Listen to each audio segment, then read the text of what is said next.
নবম পে স্কেলের গ্যাজেট প্রকাশ, মহার্ঘ ভাতা সহ নতুন বেতন কাঠামো অক্টোবরের দ্বিতীয় সপ্তাহে কার্যকর। তো দর্শক, নবম পে স্কেল সম্পর্কিত গুরুত্বপূর্ণ প্রতিবেদনটি আজকে প্রথম আলো পত্রিকায় এসেছে। সম্পূর্ণ দেখুন এবং শুরুতেই চ্যানেলটি সাবস্ক্রাইব করে কন্টিনিউ করুন নবম পে স্কেলের পরবর্তী সকল আপডেট সময় মতো সবার আগে পেতে। তো দর্শক, সরকারি কর্মকর্তা কর্মচারীদের দীর্ঘদিনের অপেক্ষার অবসান ঘটিয়ে আজ অর্থাৎ দ্বিতীয় সপ্তাহ থেকে কিন্তু কার্যকর হবে। মুদ্রাস্ফীতির কারণে জীবনযাত্রার ব্যয় সরকারি কর্মীদের মধ্যে ব্যাপক স্বস্তি এনেছে। গ্যাজেটে শুধু বেতন কাঠামোতেই পরিবর্তন নয়, কর্মীদের জন্য একটি অন্তর্বর্তীকালীন মহার্ঘ ভাতা প্রদানের বিষয়টিও নিশ্চিত করা হয়েছে। তো দর্শক, গ্যাজেটে উল্লেখ করা হয়েছে নিত্য প্রয়োজনীয় দ্রব্যের মূল্য বৃদ্ধির সঙ্গতি রেখে কর্মীদের ক্রয় ক্ষমতা বাজার রাখতে পে স্কেল কার্যকর হওয়ার তারিখ থেকেই মূল বেতনের উপর একটি নির্দিষ্ট শতাংশ হারে মহার্ঘ ভাতা প্রদান করা হবে। এটি মূল্যস্ফীতি সামাল দেওয়ার জন্য একটি জরুরি পদক্ষেপ হিসেবে বিবেচিত হচ্ছে। মহার্ঘ ভাতার সুনির্দিষ্ট হার এবং গণনা পদ্ধতি অর্থ মন্ত্রণালয়ের সার্কুলারে বিস্তারিতভাবে তুলে ধরা হয়েছে। তো দর্শক, নবম পে স্কেলের মূল লক্ষ্যগুলোর মধ্যে অন্যতম ছিল বিদ্যমান ২০টি গ্রেড সংখ্যা হ্রাস করে তা ১২টি বা ১৫টিতে নামিয়ে আনা। প্রকাশিত গ্যাজেটে সেই প্রস্তাবনার একটি সুসমন্বিত রূপরেখা প্রতিফলিত হয়েছে। তো দর্শক, ভিডিওটির এই মুহূর্ত পর্যন্ত যারা দেখছেন, চ্যানেলটি সাবস্ক্রাইব করে রাখুন। পরবর্তীতে নবম পে স্কেল এবং মহার্ঘ ভাতার সকল গুরুত্বপূর্ণ আপডেট যাতে আপনার মিস না হয়ে যায়।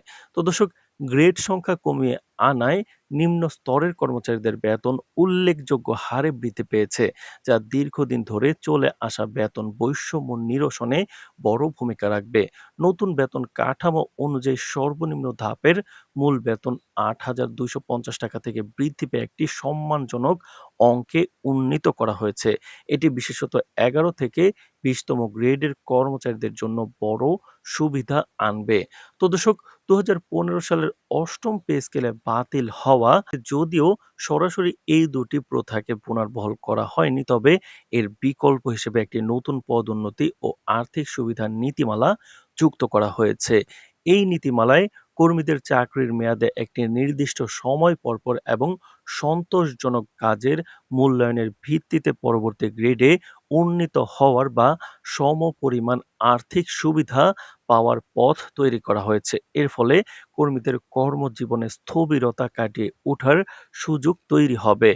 অর্থ মন্ত্রণালয়ের সচিবালয় থেকে জানানো হয়েছে, নতুন বেতন স্কেলটি একটি সময়োপযোগী ও টেকসই কাঠামো হিসেবে তৈরি করা হয়েছে, যাতে আগামী ৮ থেকে ১০ বছর কর্মীদের জীবনযাত্রার মান নিশ্চিত করা যায়। তো দর্শক, এই বেতন কাঠামো বাস্তবায়নে সরকারের অতিরিক্ত হাজার কোটি টাকা প্রয়োজন হবে। তবে কর্মীদের মনোবল ও কাজের গতি বাড়াতে সরকার এই অর্থ বরাদ্দ দিতে প্রস্তুত। তো দর্শক, ভিডিওটির এই মুহূর্ত পর্যন্ত যারা দেখছেন, চ্যানেলটি সাবস্ক্রাইব করে রাখুন পরবর্তীতে নবম পে স্কেল এবং মহার্ঘ ভাতার সকল আপডেট সবার আগে পেতে। তো দর্শক, প্রজ্ঞাপন জারি করার পর কিন্তু সময়ের মধ্যে সকল দপ্তরে নতুন বেতন কাঠামো অনুযায়ী বেতন নির্ধারণ প্রক্রিয়া শুরু করার নির্দেশনা দেওয়া হয়েছে।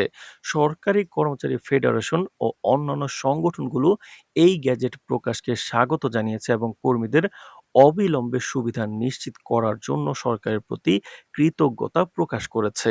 তো দর্শক, নবম পে স্কেল এবং মহার্ঘ ভাতা সম্পর্কিত যে কোনো গুরুত্বপূর্ণ আপডেট সবার আগে পেতে আমাদের চ্যানেলটি সাবস্ক্রাইব করে রাখুন। আজ এ পর্যন্তই। ধন্যবাদ।